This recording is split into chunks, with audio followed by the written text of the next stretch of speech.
Hey guys, Dragoon King here. And today I'm going to be talking to you about a more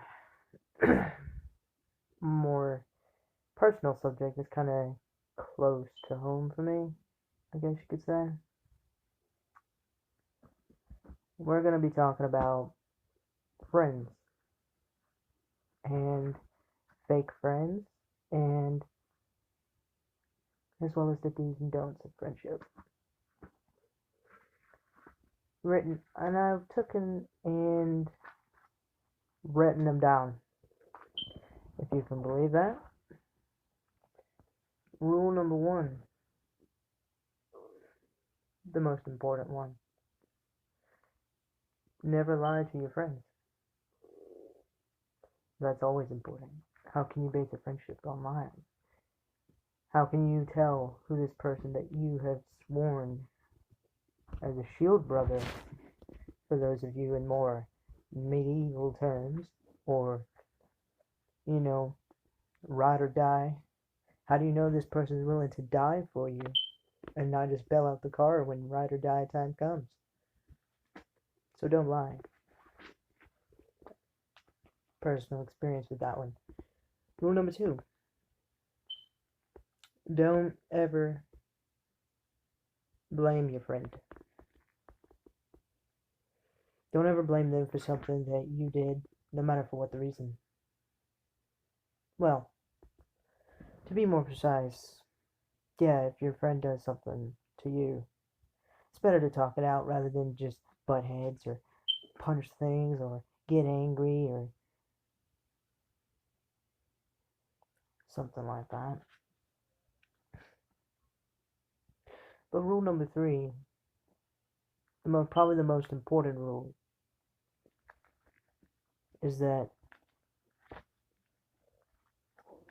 there are no guidelines. There's no rule book or anything like that when it comes to friends. No matter how awesome the cover may look on the outside, meaning, or translation,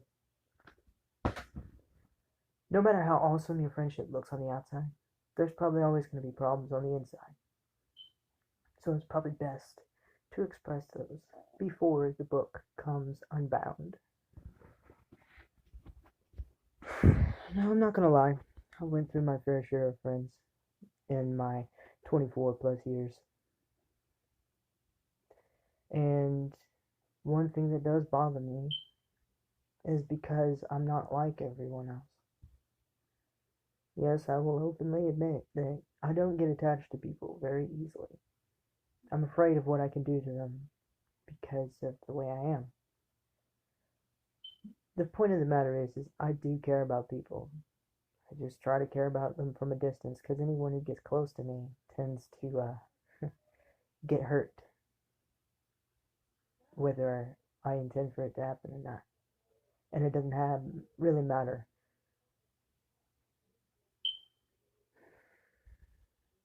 Combine that with the fact that I have a huge temper problem,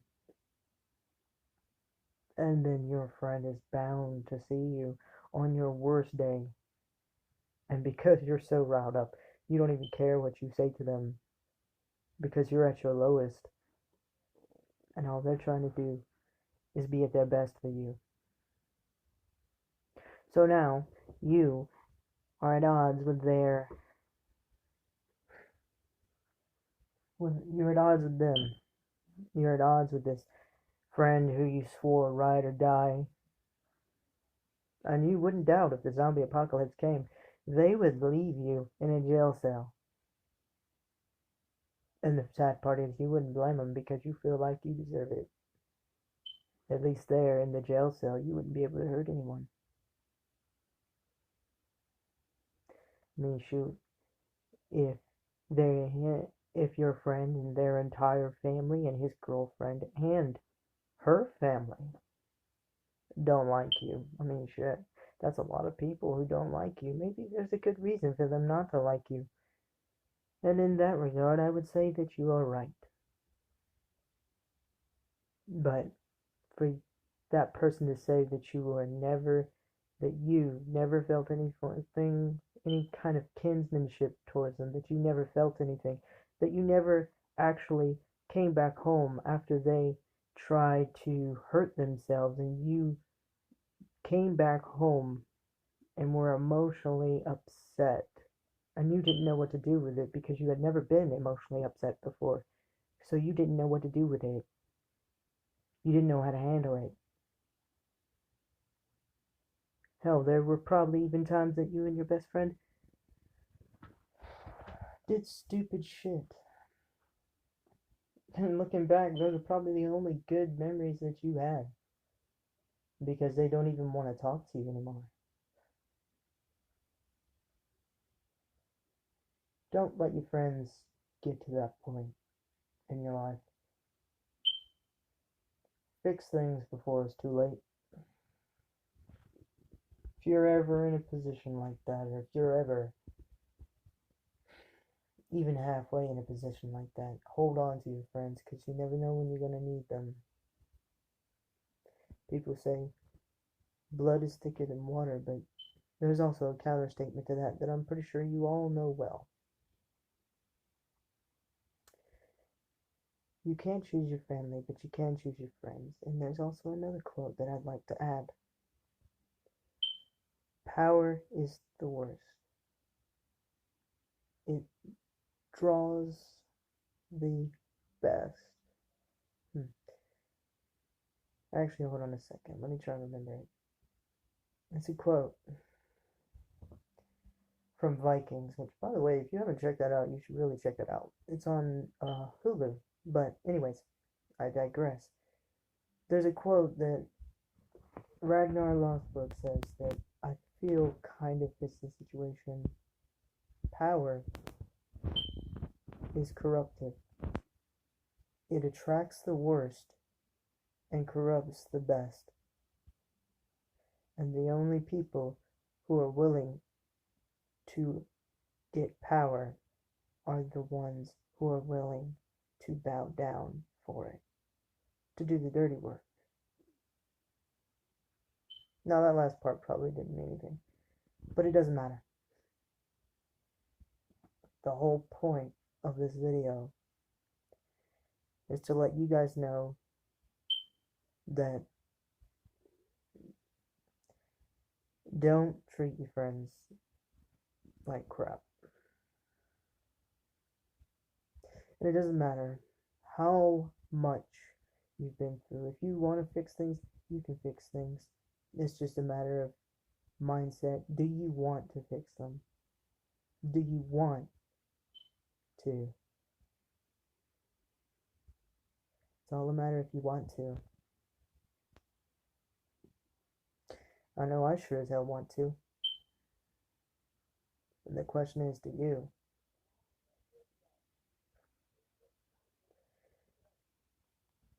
I'm not gonna name any names, but this whole video was for one person in particular, who shall remain nameless. But if you're out there and if you're watching, I just wanted you to know that I'm sorry for what I did to you. I'm sorry for all the stuff that I may or may not have said, even the stuff that I probably will say in the future, even stuff even now that I find myself looking back upon. I'm sorry for a lot. But, apologies only count if the other person is willing to hear them. I mean, he's heard him. He's heard him, but he has every right to feel the way he does. And he has every right to feel that way. But there's a difference between feeling that way and just because it damn sure feels like it's being dragged on. If you're gonna drag it on, then you might as well just say, I don't know, I just don't want to be friends with you right now. I really don't. I mean, it's that simple. I mean, Okay.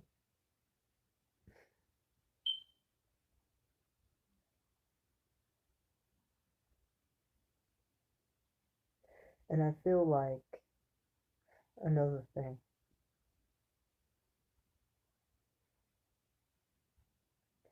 there's just a lot that in these videos particularly, I'm just trying to project stuff out because it is tearing me to pieces, trying to keep it in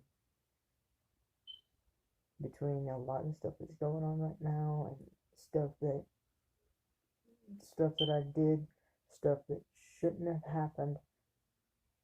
The one thing that was always constant was, us being able to hang out, us being able to do stuff, but that's not happening. No, it won't happen. And I refuse to do that. I refuse to.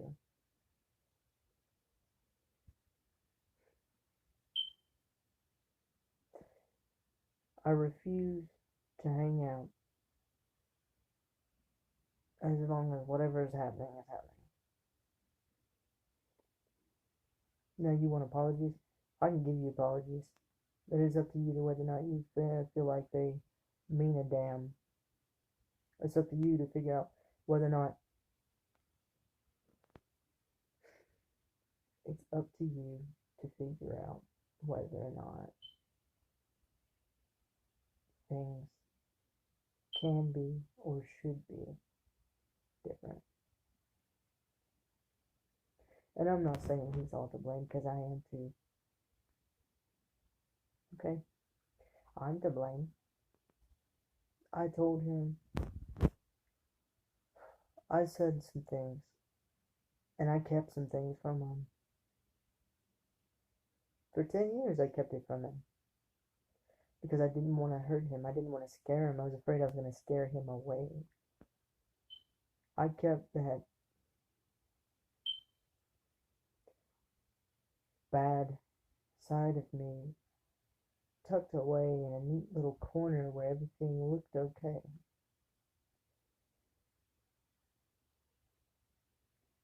I tucked it away for so long because I didn't want him to think that I was a monster like everybody else thought I was.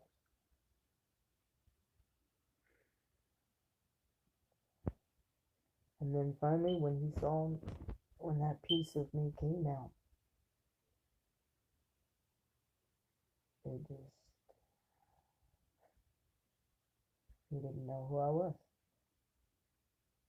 And then when it left, it's like whatever happened, it left a path in its wake that dark side or not, it's not going. That's what I'm saying. That's why I said it. That's why I try my best not to get attached. Never often accepting that I cannot help myself but to attach to these people. And those are the connections that mean the most. If you're anything like me, you know what I'm talking about, guys. For you know what kind of person you are. You try to keep them away. Or not, rather, you don't try to keep them away. You try to keep them at arm's distance. Yeah, you want that connection. You want that contact. You want that friendship.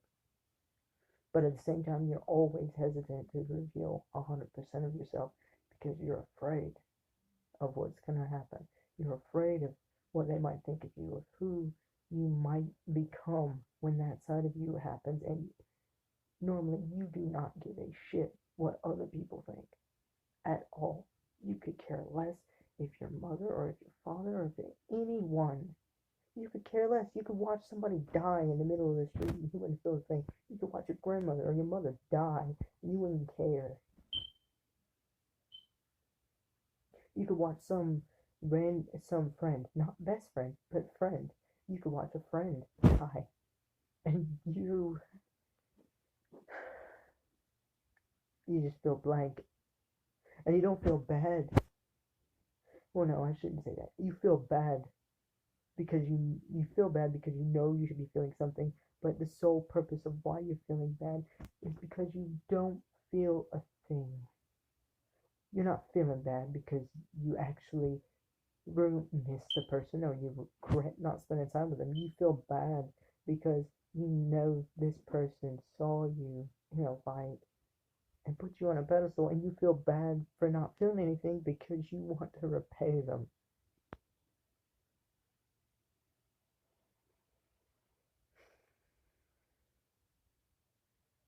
And some friends are more emotional, and that is why people like me keep that side of them hidden from emotional people, because we are afraid.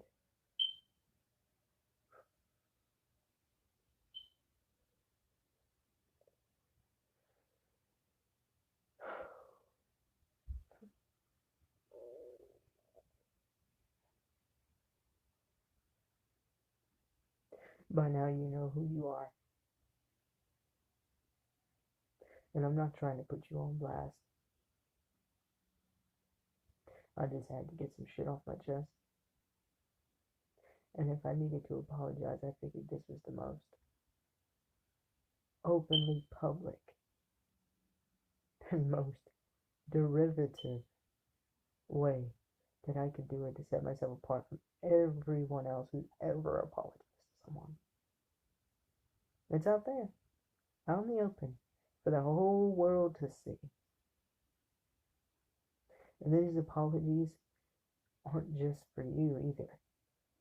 They're for everyone who I've hurt in my life. And for those of you, you know who you are too. I'm sorry I was an asshole.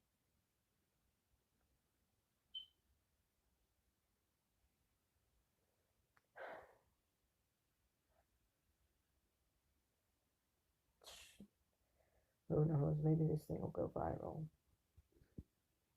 I don't know. Anyway, that's all. Dragoon came out. See you guys in the next video.